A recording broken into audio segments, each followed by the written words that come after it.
So if you grab a marker or a pen, we can get started. Here we go.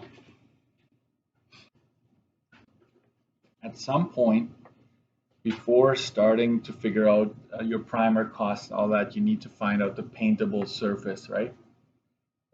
So we'll start with that. So surface area to be painted, that will get some kind of coverage, and we're only doing the walls, right? So this would be, if this is my length, width, this is my height. So I'll basically just go length times height plus 2 times width times height. That's really what it comes down to. You're not doing length times width because that would be either floor or ceiling. You don't want that. And so that ends up being, so this ends up being 300 and another 400. So you have so far 700 square feet so far. We still need to take away the closet door. So that's 21 square feet. And then the entrance door, which is 28 square feet. It's okay for you to do that. And there are 2 windows that are 2 by 8. So this would be 2 times 2 times 8. So that's 30, sorry, 2 times 8 is 16, so that's 32. We're good so far? So I'm going to subtract the 32, the 21, and 28 from it. Okay. So let's say you forget to multiply by 2. It's like, oh man, I just got 1 window. Right? Take off half. But we're not going to take off, like from now on, you're going to have, everything is going to be different for you, but we're going to just say it's okay, the steps, just follow the steps. Okay. So here we go. Surface area to be painted. I'm not done yet. I'm going to go 700 minus the 32, minus the 21, minus the 28. This is a bit of a crazy question. I wouldn't do this on a test. But it's an AC, so you get lots of time, right? So it's a little different. We have 619 square feet.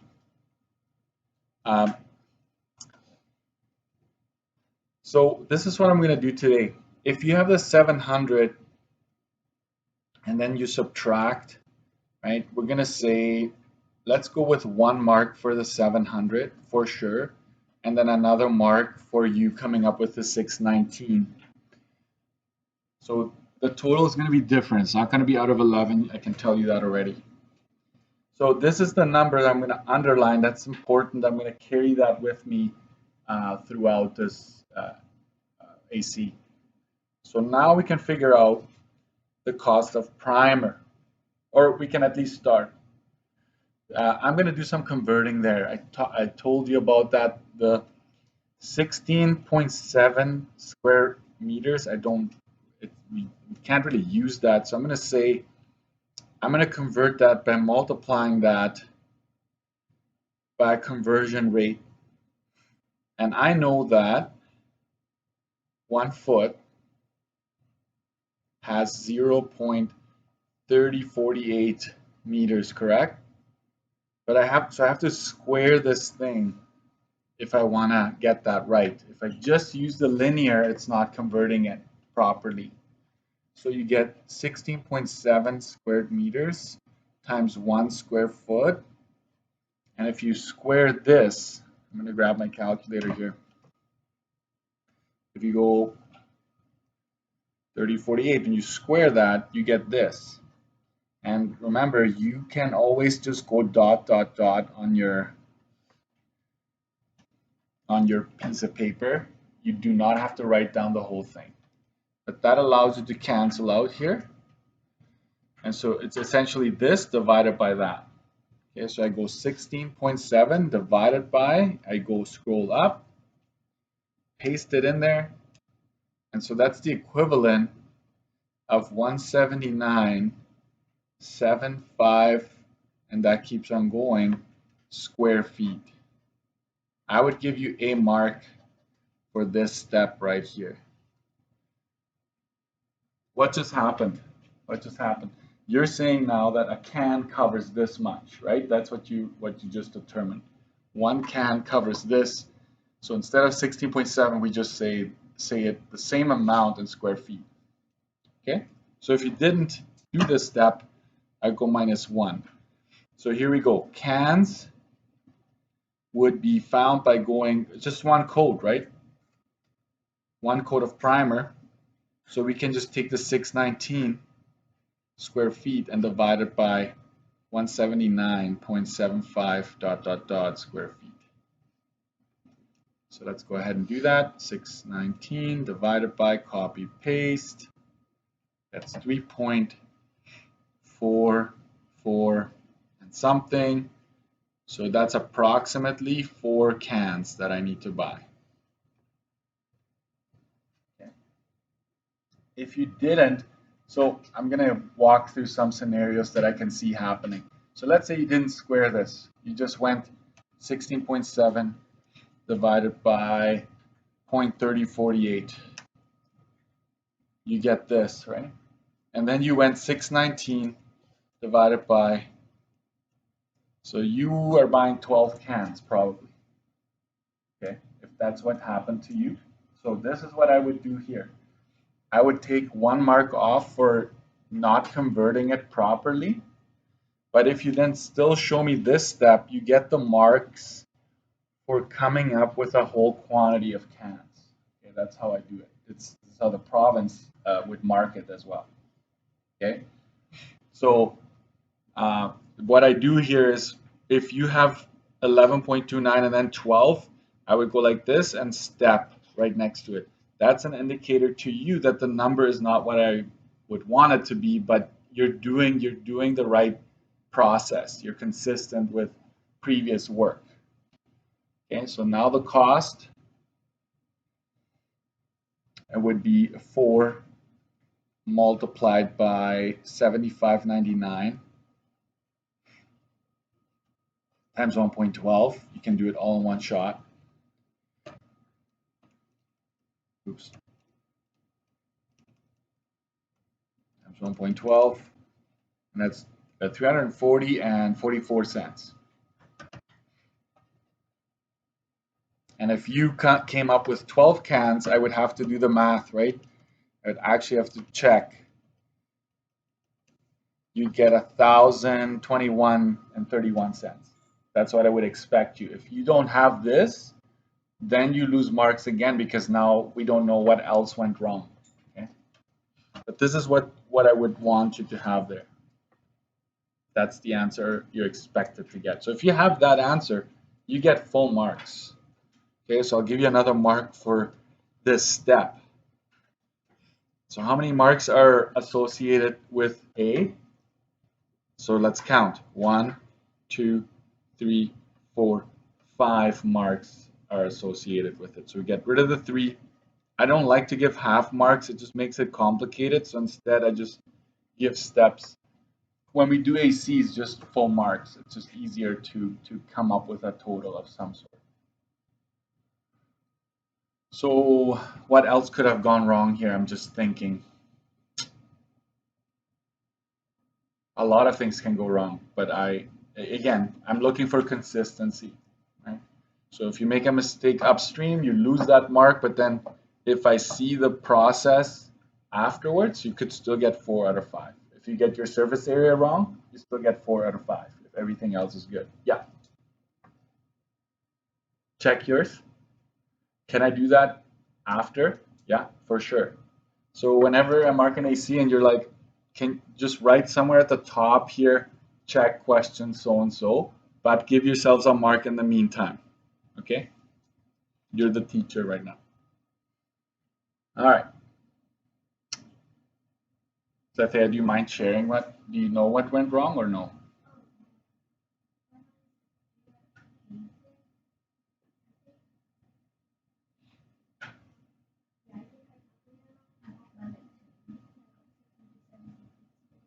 Yeah, okay.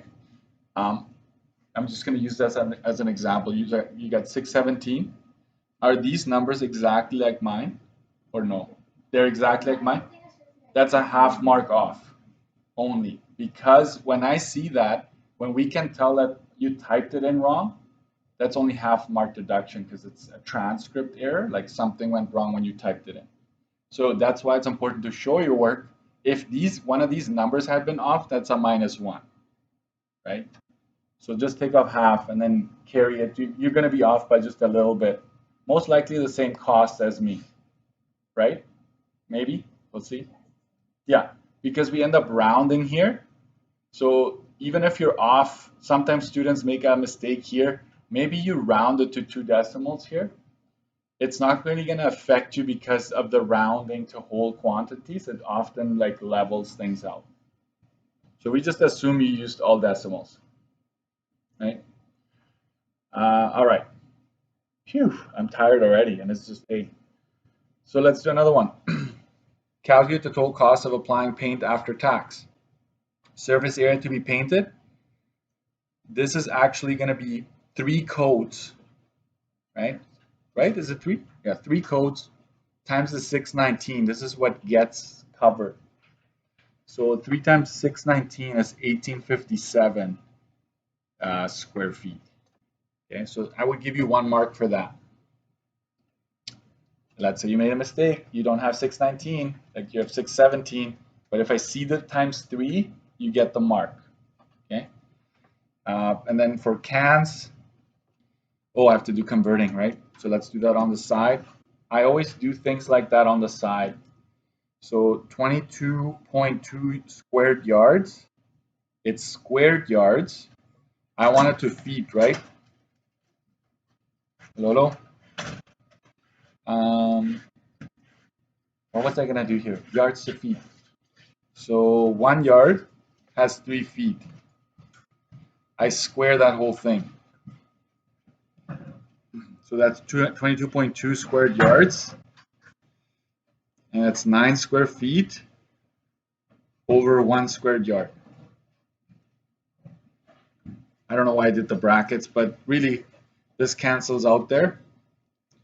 And it ends up being 22.2 times 9,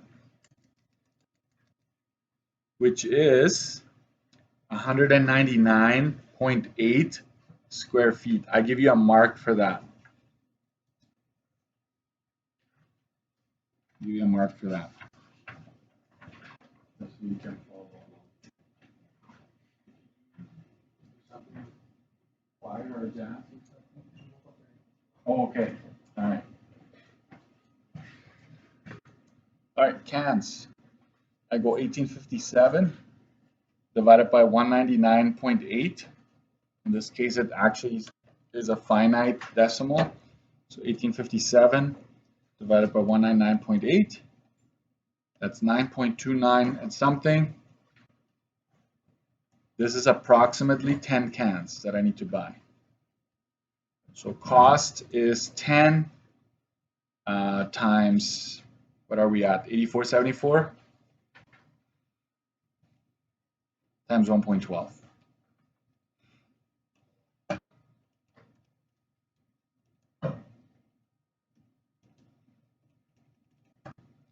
$949.09 dollar amount.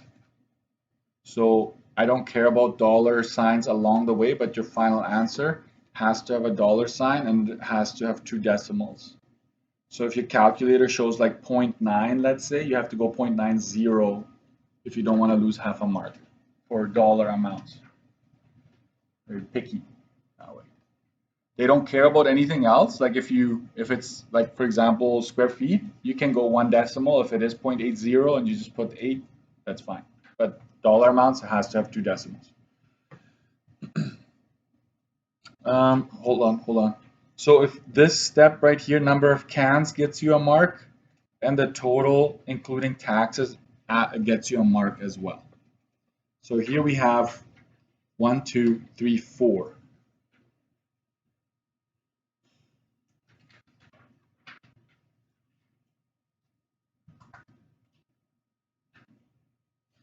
Yeah, sorry, I was just thinking, making sure. This is out of 4. B is out of 4. So this page, if you want to already like have a subtotal for this page, that's 9, right? 5 and 4. Good. Next page. Installing carpet. So that's basically just the area of the floor, and that's just length times width, which is 15 times 20. That's 300 square feet. I give you a mark for that. And we need to figure out the rolls, and this is a weird one. I'm going to figure that out here. One roll has 83,612.7 centimeters squared. I'm going to convert that. Do you have this conversion? I'm pretty sure you should have this. 1 foot has 30.48, right? 30.48 centimeters. And supposed to be a bracket there. I'm going to square it. Why square it? Because I need to match the units. Okay. So that's 83,612.7 centimeters squared. And that's 1 square foot over 3048. I'm going to square that. That's 929.0304 squared centimeters. And these cancel out now. So it's really this divided by that. So I'm going to go 83,612.7 divided by that, and that's 90. Right? That, if you want to, but I'm going to leave it because I can. Right? That's that many square feet. Because I have my calculator, it shows it. So I need to figure out rolls now. Rolls would be 300 square feet divided by 89.99, and that keeps going square feet.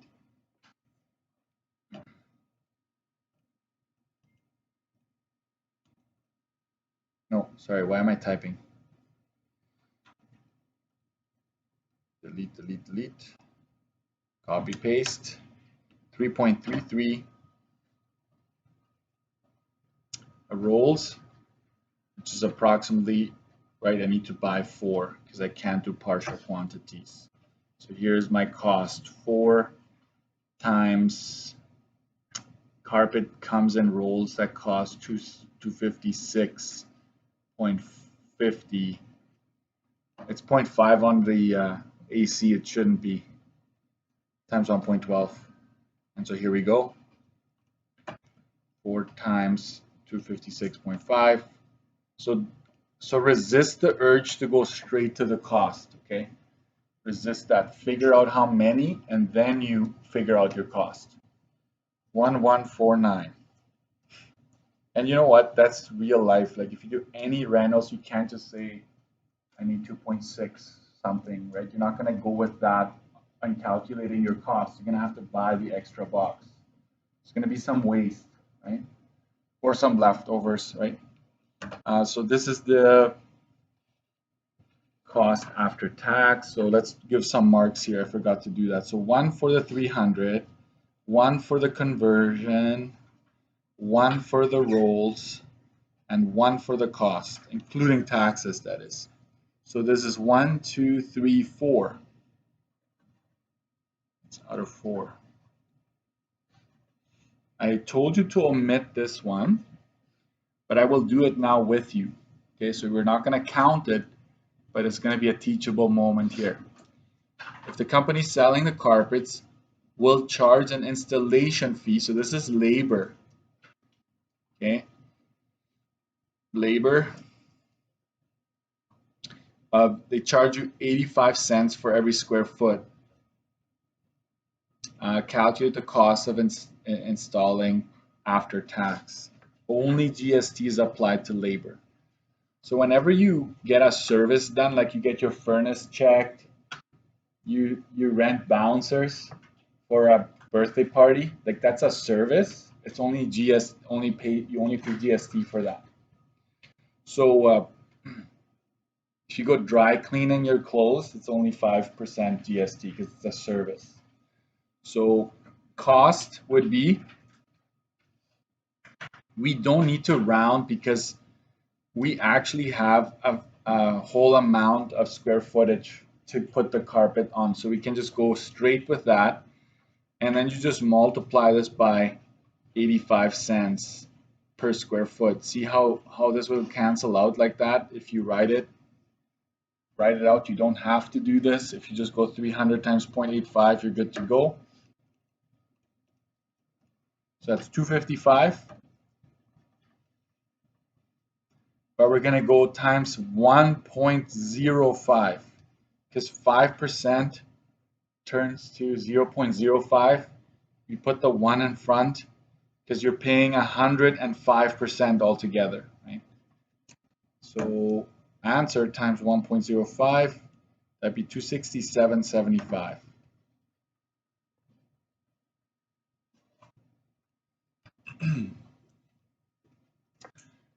You know what? We'll just leave it, no marks attached to this, okay?